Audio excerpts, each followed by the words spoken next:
భారతదేశంలో బ్రిటిష్ వారి ఆక్రమణలో భాగంగా గత క్లాసులో బెంగాల్ ప్రాంతాన్ని ఏ విధంగా బ్రిటిష్ వారు ఆక్రమించారో అనేటువంటి విషయాన్ని మనము చర్చించాము.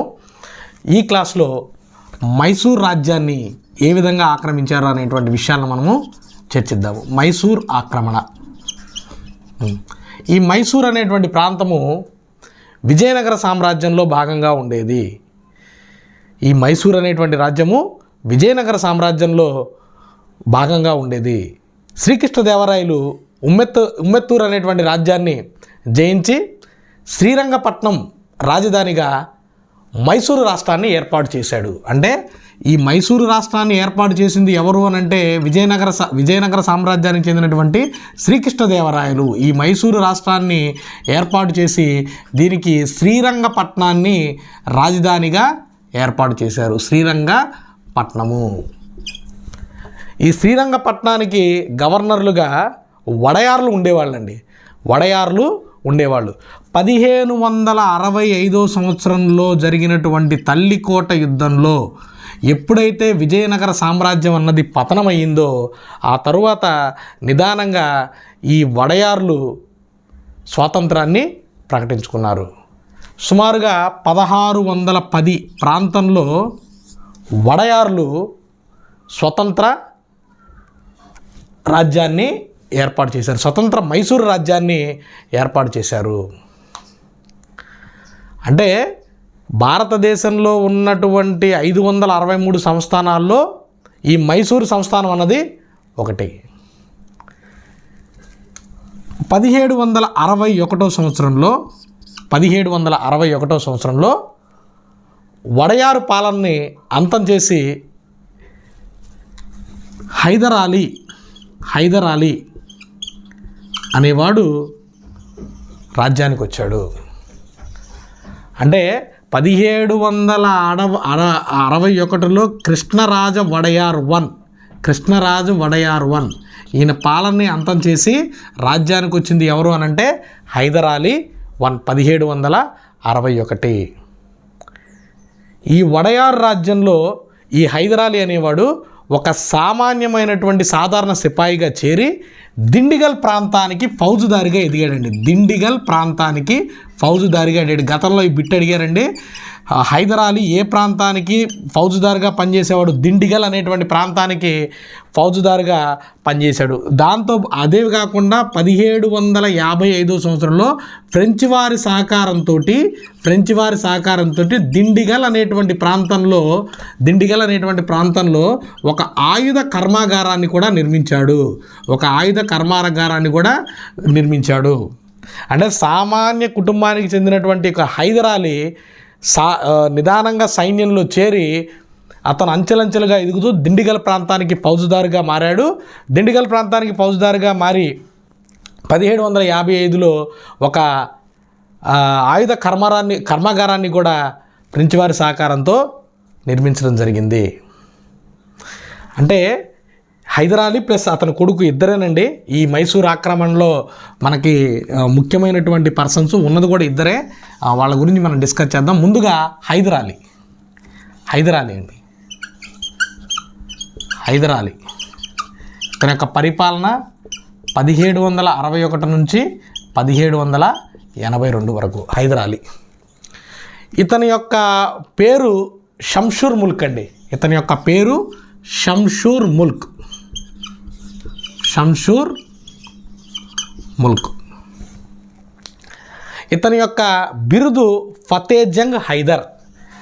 అసలు పేరు షంషూర్ ముల్క్, బిరుదు ఫతేఫర్ జంగ్.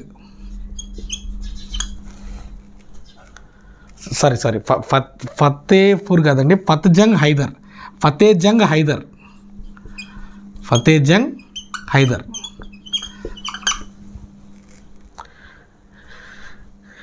ఈ హైదర్ అలీ అనేక యుద్ధాలు చేసి అనేక ప్రాంతాలను జయించాడండి. అంటే ఏంటంటే మైసూరు ప్రాంతానికే పరిమితమైనటువంటి యొక్క రాజ్యాన్ని అనేక రాజ్యాలను జయించాడు. నిజాంతో పోరాడాడు, ఓ పక్కన కేరళతో పోరాడాడు. అంటే ఆ చుట్టుపక్కల ఉన్నటువంటి అనేక ప్రాంతాలని ఇతను జయించడం జరిగింది. అంటే చంద్రగిరి నుంచి ఉత్తరాన చంద్రగిరి దగ్గర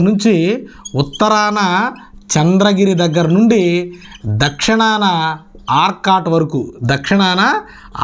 వరకు కూడా ఈ యొక్క హైదర్ అలీ యొక్క ఆధీనంలో ఉండేది. అంటే హైదర్ అలీ ఈ మధ్య ప్రాంతాలని ఉత్తరాన చంద్రగిరి దగ్గర నుంచి దక్షిణాన హైదర్ అలీ ఆర్కాట్ వరకు కూడా హైదర్ అలీ జయించినటువంటి రాజ్యాల్లో ఉన్నాయనేటువంటి విషయం మనకు అర్థమవుతుంది. ఇతని తర్వాత ఇతని కుమారుడు టిప్పు సుల్తాన్ అండి. ఇతని కుమారుడు ముందు వీళ్ళ గురించి డిస్కస్ చేద్దాము. ఇతని తర్వాత ఇతని కుమారుడు టిప్పు సుల్తాన్ 1782లో రాజ్యానికి వచ్చాడండి. 1799 సంవత్సరంలో మరణించాడు. ఈ టిప్పు సుల్తాను తండ్రిని మించినటువంటి తనయుడు. ఇతని అసలు పేరు ఫతే అలీ ఖాన్ సాహెబ్. ముస్లిమ్స్ అండి.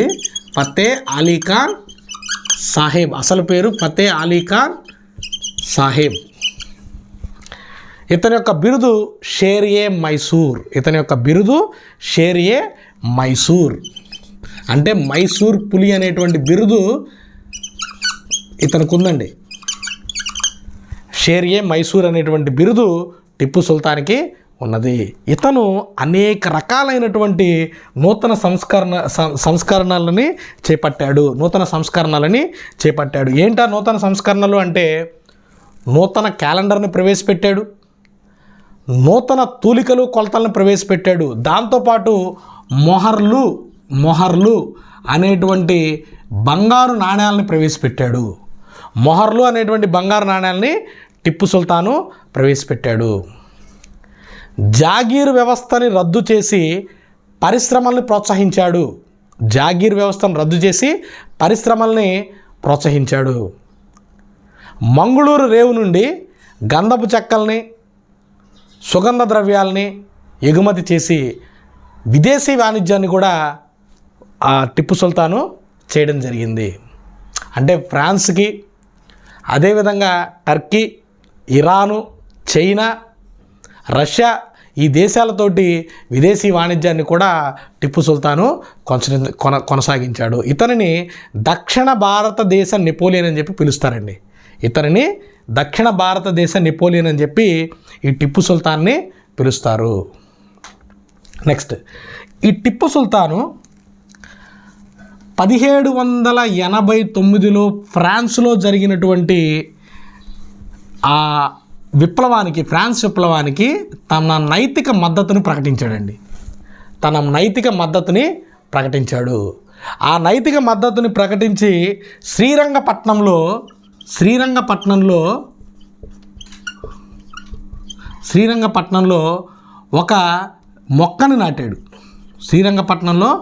ఒక మొక్కని నాటాడు.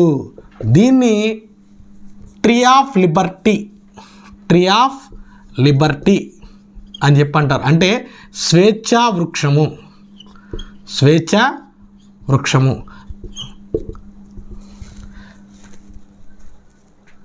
ఫ్రాన్స్లో జరిగినటువంటి తిరుగుబాటుకి నైతిక మద్దతును ఇచ్చాడు. దాంతోపాటు శ్రీరంగనాథ ఆలయం పక్కన తన మైసూర్ ప్యాలెస్ని నిర్మించుకున్నాడు అనమాట. తండ్రి ఏమో అంటే హైదర్ అలీ ఏమో నిరక్షరాస్యుడైతే ఈ టిప్పు సుల్తాన్ మాత్రం గొప్ప పండితుడు. అనేక శాస్త్రాల్లో ఇతను గొప్ప పండితుడు. ఇతను ఫ్రెంచ్ జాకోబిన్ క్లబ్లో ఒక సభ్యుడండి. అంటే ఫ్రెంచ్ జాకోబిన్ క్లబ్లో ఇతను ఒక సభ్యుడు. ఈ మైసూర్ని అంటే 1799 సంవత్సరంలో లార్డ్ వెలస్లీ కాలంలో మరణించాడనమాట.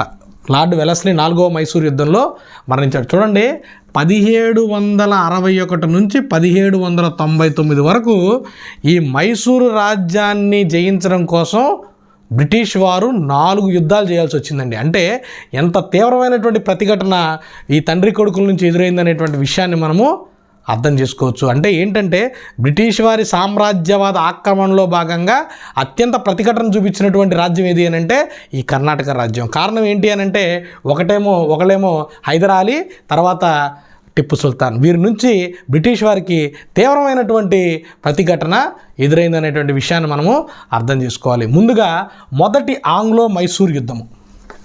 మొదటి ఆంగ్లో మైసూర్ యుద్ధము. ఈ మైసూర్ని ఏ విధంగా ఆక్రమించారనేటువంటి చర్చలో భాగంగా మొదటి ఆంగ్లో మైసూర్ యుద్ధము. మొదటి ఆంగ్లో మైసూర్ యుద్ధము. ఈ మొదటి ఆంగ్లో మైసూర్ యుద్ధము 1766 నుంచి 1769 మధ్య జరిగిందండి. నేను మీకు ఇంపార్టెంట్ ఏ సంధితో ముగిసింది చెప్తాను. మొదటి ఆంగ్లో మైసూర్ యుద్ధము ఇది హైదరాలీకి వర్సెస్ హైదరాలీ, అంటే మైసూర్ పాలకుడైనటువంటి హైదరాలీ, అదేవిధంగా మద్రాసు గవర్నర్ అయినటువంటి లార్డ్ మకార్టసీ మధ్య జరిగిందండి. హైదరాలీ ఈ యుద్ధంలో విజయం సాధించాడు. ఈ యుద్ధము మద్రాసు సంధితో ముగిసింది. ఇది ఇంపార్టెంట్. ఈ యుద్ధము మద్రాసు సంధితో ముగిసింది. మనకి ఎగ్జామ్ పాయింట్ ఆఫ్ వ్యూ అడగడానికి అవకాశం ఏంటంటే ఏ యుద్ధము ఏ సంధితో ముగిసింది అనేటువంటి విషయాన్ని మనము గుర్తుపెట్టుకోవాలి. నిన్న కూడా క్లాస్లో చెప్పా. ఏంటంటే మనము ఆంగ్లో కర్ణాటక మొత్తం 3 కర్ణాటక యుద్ధాలు జరిగినాయి. మొదటి కర్ణాటక యుద్ధం 1744 నుంచి 1748 వరకు జరిగింది. అది ఎక్సలా చాపెల్ తోటి సంధితోటి ముగిసింది. రెండవ కర్ణాటక యుద్ధం పాండిచ్చేరి సంధితో ముగిసింది. మూడవ కర్ణాటక యుద్ధం ప్యారిస్ సంధితో ముగిసింది. ఇట్లాగా ఏ సంధితో ముగిసింది అనే వాటి మీద మనం ప్రశ్న అడగడానికి అవకాశం ఉంది. ఇక్కడ ఏంటంటే మొదటి ఆంగ్లో మైసూర్ యుద్ధము మద్రాసు సంధితో ముగిసింది. నెక్స్ట్ తర్వాత రెండవ ఆంగ్లో మైసూర్ యుద్ధం. రెండవ ఆంగ్లో మైసూరు యుద్ధము. రెండవ ఆంగ్లో మైసూర్ యుద్ధము 1780 నుంచి 1784 మధ్య. రెండవ ఆంగ్లో మైసూర్ యుద్ధము 1780 నుంచి 1784 మధ్య. ఈ యుద్ధము హైదరాలీకి మరియు బ్రిటిష్ గవర్నర్ జనరల్ అయినటువంటి వారన్ హేస్టింగ్స్ మధ్య జరిగింది. అంటే దీనికి కారణం ఏంటి అని అంటే అమెరికాలో స్వాతంత్ర పోరాటం ప్రారంభమైందండి. ఈ టైంలో సేమ్ ఎక్కడైతే శత్రువులు ఉన్నారో ఆటోమేటిక్గా ఈ బ్రిటిష్ వాళ్ళు ఏం చేశారంటే 1779 సంవత్సరంలో ఫ్రెంచ్ స్థావరమైనటువంటి మాహేపై దాడి చేశారు. ఫ్రెంచ్ స్థావరమైనటువంటి మాహేపై ఎప్పుడైతే దాడి చేశారో దీంతో యుద్ధం అనేది ప్రారంభమైంది. మాహేపై చేసినటువంటి యుద్ధంతో ప్రారంభమైంది హైదరాలీ వర్సెస్ వారన్ హేస్టింగ్స్. 1781 సంవత్సరంలో పోర్టునోవా అనేటువంటి యుద్ధంలో 1781 సంవత్సరంలో పోర్టునోవా అనేటువంటి ఒక యుద్ధంలో హైదరాలీ ఓడింపబడ్డాడు. హైదరాలీ ఓడిపోయాడండి యుద్ధంలో. హైదరాలీ ఓడించబడ్డాడు. బ్రిటిష్ జనరల్ అయినటువంటి సర్ ఐర్కూట్ చేతిలో ఈ యొక్క హైదరాలీ ఓడించబడ్డాడు. ఏ యుద్ధంలో ఓడించబడ్డాడంటే పోర్టునోవా యుద్ధం, అది గుర్తుపెట్టుకోవాలి. నెక్స్ట్ 1782 సంవత్సరంలో హైదరాలీ క్యాన్సర్ వ్యాధితో మరణించాడంటే యుద్ధం జరుగుతూనే ఉందండి. ఈ యుద్ధం జరుగుతున్న మధ్యలోనే హైదరాలీ మరణించాడు. అయినా హైదరాలీ కుమారుడైనటువంటి టిప్పు సుల్తాను ఈ యుద్ధాన్ని కొనసాగించాడు. అంటే ఏంటంటే తండ్రి చనిపోయిన తర్వాత కూడా తండ్రి కంటిన్యూస్గా ఈ యుద్ధాన్ని కొనసాగించాడు. ఈ యుద్ధము 1784లో మంగుళూరు సంధితో ముగిసింది. మంగుళూరు సంధి. ఈ సంధి జాగ్రత్త గుర్తుపెట్టుకోవాలండి. రెండవ ఆంగ్లో మైసూర్ యుద్ధము మంగుళూరు సంధితో ముగిసింది. మంగుళూరు సంధితో ముగిసింది. నెక్స్ట్ మూడవ కర్ణాటక యుద్ధము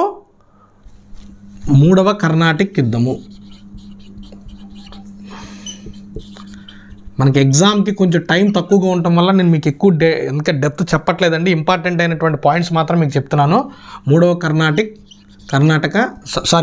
ఆంగ్లో మైసూర్ యుద్ధం. మూడవ ఆంగ్లో మైసూరు యుద్ధము, మూడవ ఆంగ్లో మైసూర్ యుద్ధము 1790 నుంచి 1792 వరకు. ఈ మూడవ ఆంగ్లో మైసూర్ యుద్ధానికి తక్షణ కారణం ఏంటంటేనండి, 1790 సంవత్సరంలో టిప్పు సుల్తాను బ్రిటిష్ వారికి అనుకూలంగా ఉన్నటువంటి ట్రావెన్కోర్ రాజ్యంపై దాడి చేశాడు. ఈ ట్రావెన్కోర్ రాజ్యంపై దాడి చేయడంతో ఈ యుద్ధము అనివార్యమైంది. ఈ యుద్ధం అన్నది ప్రారంభమైంది. ట్రావెన్కోర్ అంటే కేరళ రాష్ట్రాన్ని పాలిస్తున్నటువంటి ట్రావెన్కోర్ సంస్థానంపై 1790 సంవత్సరంలో టిప్పు సుల్తాన్ దాడి చేయడంతో మూడవ ఆంగ్లో మైసూర్ యుద్ధానికి ఆజ్యం పోసినట్టయింది. ఇక్కడ భారతీయ రాజులే బ్రిటిష్ వారికి సహకరించారు. ఎవరా రాజులంటే టిప్పు సుల్తాన్ ఒక్కడే ఒకవైపు ఉండగా కార్న్ వాలిస్, అప్పటి బ్రిటిష్ గవర్నర్ జనరల్ అయినటువంటి కార్న్ వాలిస్తో పాటుగా మరాఠాలు మరియు నిజాం పాలకులు కూడా బ్రిటిష్ వారికి సహాయం చేశారు. దీంతో టిప్పు సుల్తాను ఈ యుద్ధంలో ఓడిపోవడం జరిగింది. టిప్పు సుల్తాన్ యుద్ధంలో ఓడిపోవడంతో పాటు అవమానకరమైనటువంటి శ్రీరంగపట్నం సంధితోటి ఈ యుద్ధము ముగిసింది. అవమానకరమైనటువంటి శ్రీరంగపట్నం సంధి ఏంటంటే సంధితో ముగిసింది. జాగ్రత్తగా గుర్తుపెట్టుకోవాలి. మూడవ ఆంగ్లో మైసూర్ యుద్ధము శ్రీరంగపట్నం సంధితో ముగిసింది. యుద్ధం ప్రారంభం అవడానికి గల కారణం ఏంటంటే 1790 సంవత్సరంలో టిప్పు సుల్తాను ట్రావెన్కోర్ సంస్థానంపై దాడి చేయటం. బ్రిటిష్ వారికి అనుకూలంగా ఉన్నటువంటి ట్రావెన్కోర్ సంస్థానంపై ఎప్పుడైతే దాడి చేశాడో బ్రిటిష్ వాళ్ళు మరాఠాలు ప్లస్ దాంతో నిజాం రాజులు కలిసి టిప్పు సుల్తాన్ని ఓడించారు. టిప్పు సుల్తాన్ ఓటమి అవమానకరమైనటువంటి శ్రీరంగపట్నం సంధితోటి ఈ మూడవ మైసూర్ యుద్ధము ముగిసింది. ఈ సంధి యొక్క నియమాలు ఏంటంటేనండి, టిప్పు సుల్తాన్ యొక్క సగం భూభాగాలని బ్రిటిష్ వారికి ఇచ్చేయాలి. దాంతోపాటుగా 3 కోట్ల నష్టపరిహారాన్ని టిప్పు సుల్తాను బ్రిటిష్ వారికి చెల్లించాలి. ఆ 3 కోట్ల నష్టపరిహారము చెల్లించేంత వరకు తన 2 మైనర్ కొడుకుల్ని కూడా బ్రిటిష్ వాళ్ళు బందీలుగా తీసుకెళ్లారంటే 8 సంవత్సరాలు 10 సంవత్సరాలు ఉన్న 2 కుమారులని, టిప్పు సుల్తాన్ కుమారులని గ్యారంటీగా తీసుకొని తర్వాత టిప్పు సుల్తాన్ ఆ 3 కోట్లు బ్రిటిష్ వారికి చెల్లించి వాళ్ళ కుమారులను తీసుకొని రావడం జరిగింది. ఈ రకమైనటువంటి ఒక అవమానకరమైనటువంటి సంధితోటి, శ్రీరంగపట్నం సంధితోటి మూడవ ఆంగ్లో మైసూర్ యుద్ధము ముగిసింది. నెక్స్ట్ తర్వాత 4వ ఆంగ్లో మైసూర్ యుద్ధం. 4వ ఆంగ్లో మైసూర్ యుద్ధము. ఈ 4వ ఆంగ్లో మైసూర్ యుద్ధము 1799 సంవత్సరంలో జరిగిందండి. ఈ కాలంలో లార్డ్ వెలస్లీ బ్రిటిష్ గవర్నర్ జనరల్గా ఉన్నాడు. ప్రతీకారంతో అంటే అవమానకరమైనటువంటి రీతిలో సంధి చేసుకున్నటువంటి యొక్క టిప్పు సుల్తాను ప్రతీకారంతో రగిలిపోయి తన సైన్యాలని పునర్వ్యవస్థీకరించేటువంటి పనిలో పడ్డాడు. అంటే సైన్యాలని యుద్ధానికి తిరిగి రెడీ చేస్తున్నాడు అన్నమాట. లార్డ్ వెలస్లీ ఈ 4వ ఆంగ్లో మైసూర్ యుద్ధం జరిగేటప్పుడు ఉన్నటువంటి గవర్నర్ జనరల్. టిప్పు సుల్తాన్కి బాగా తెలిసిన విషయం ఏంటంటే తన ఒక్కడ వల్ల బ్రిటిష్ వాళ్ళని ఓడించడం కుదరదు. దీంతో టిప్పు సుల్తాను ఫ్రెంచ్ పాలకుడు అయినటువంటి నెపోలియన్కి, అదేవిధంగా ఆఫ్ఘనిస్తాన్ పాలకుడికి కూడా ఒక లెటర్ రాయడం జరిగింది. ఏంటంటే తనకు సహాయంగా సైన్యాలను పంపించమని చెప్పి లెటర్స్ రాయడం జరిగిందనమాట. అంటే ఏంటంటే చూడండి ఒకసారి మళ్ళీ చరిత్ర మళ్ళీ ఇక్కడ పునరావృతం అవుతుంది. ఏ రకంగా అంబి అలెగ్జాండర్ని భారతదేశానికి ఆహ్వానించాడు, ఏ విధంగా బాబర్ని ఈ సంగ్రామ్ సింగ్ వీళ్ళు ఆహ్వానించారు, దౌలత్ ఖాన్ లోడి సంగ్రామ్ సింగ్ ఏ రకంగా ఆహ్వానించారు, అదే రకంగా ఈ యొక్క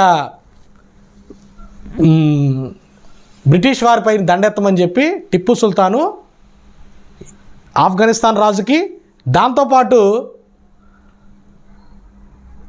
నెపోలియన్కి కూడా లెటర్స్ రాయడం జరిగింది. అయితే నెపోలియను మరియు వాళ్ళతో పాటు ఆ ఆఫ్ఘనిస్తాన్ రాజు భారతదేశానికి రాలేదండి.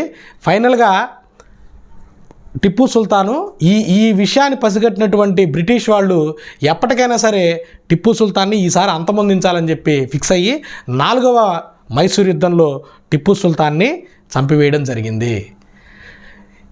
ఒకవేళ కనుక ఆఫ్ఘనిస్తాన్ రాజు అదేవిధంగా ఈ యొక్క నెపోలియన్ కనుక వచ్చినట్లయితే, ఆఫ్ఘనిస్తాన్ రాజు మరియు నెపోలియన్ కనుక వచ్చినట్లయితే, ఆఫ్ఘనిస్తాన్ రాజు వచ్చేటప్పటికేమో జమాన్ షా అండి, ఈ ఫ్రెంచ్ రాజు వచ్చేటప్పటికేమో నెపోలియన్. యాక్చువల్గా ఫ్రెంచిని పాలిస్తున్నటువంటి నెపోలియను ఆ టైంలో ఐరోపాని గడగడలాడిస్తున్నాడు. ఆ ఇద్దరిలో ఏ ఒక్కరు వచ్చినా సరే ఆంగ్లేయుల పని అవుట్ అండి. అయితే దురదృష్టవశాత్తు మరి ఆ ఆంగ్లేయుల యొక్క అదృష్టంతో ఎవరో కూడా ఈ టిప్పు సుల్తాన్ యొక్క పిలుపుని అందుకొని ఎవరో కూడా రాలేదు. ఈ 4వ ఆంగ్లో మైసూర్ యుద్ధము చివరికి టిప్పు మరణానికి దారితీసింది. మొత్తం మీద ఈ మైసూర్లో జరిగినటువంటి ఈ యుద్ధాల్లో చివరికి కృష్ణరాజ్ III వడయార్, 3వ కృష్ణరాజ్ III వడయార్ని మైసూర్ రాజ్యంలో మైసూర్ అర్బన్తో పాటుగా కొన్ని ప్రాంతాలను కట్టబెట్టి ఈ బ్రిటిష్ వాళ్ళు సైన్య సహకార ఒప్పందానికి ఒప్పించారు. అంటే ఏంటంటే టిప్పు సుల్తాన్ దగ్గర నుంచి ఆక్రమించుకున్నటువంటి భూభాగాలన్నిట్లో ఒక మైసూరు రాజ్యంతో పాటుగా, మైసూర్ రాజ్యం మీన్స్ మైసూర్ పట్టణం ప్రాంతంతో పాటుగా చుట్టూతో ఉన్నటువంటి కొన్ని ప్రాంతాలని ఆక్రమించి దాన్ని కృష్ణరాజు వడయార్ IIIకి అప్పగించి వాళ్ళు సైన్య సహకార ఒప్పందానికి ఒప్పించారు. అయితే ఇది 1831 సంవత్సరంలో విలియం బెంటిక్ ఏం చేశాడంటే మైసూర్ని స్వాధీనం చేసుకున్నాడు అనమాట. అంటే కృష్ణరాజు వడయార్ IIIకి అప్పచెప్పినటువంటి యొక్క మైసూర్ రాజ్యాన్ని 1831 సంవత్సరంలో విలియం బెంటిక్ స్వాధీనం చేసుకున్నాడు. మళ్ళీ 1881 సంవత్సరంలో లార్డ్ రిప్పన్ మరి మైసూర్ వంశస్థులకి దాన్ని తిరిగి అందజేయడం జరిగింది. వీరి యొక్క వడయార్ల యొక్క పాలన 1947 వరకు కూడా కొనసాగింది. 1947 వరకు కూడా 563 స్వదేశీ సంస్థానాల్లో ఈ మైసూర్ సంస్థానం కూడా కొనసాగింది. చివరికి చామరాజు వడయార్ రాజుగా ఉన్నప్పుడు 1947 సంవత్సరంలో భారత ప్రభుత్వంలో ఈ యొక్క మైసూర్ సామ్రాజ్యం విలీనమవడం జరిగింది. ఇది మైసూర్ ఆక్రమణకు సంబంధించినటువంటి విషయాలు. నెక్స్ట్ క్లాస్లో మనము మరాఠా సామ్రాజ్యం గురించి డిస్కస్ చేద్దాం.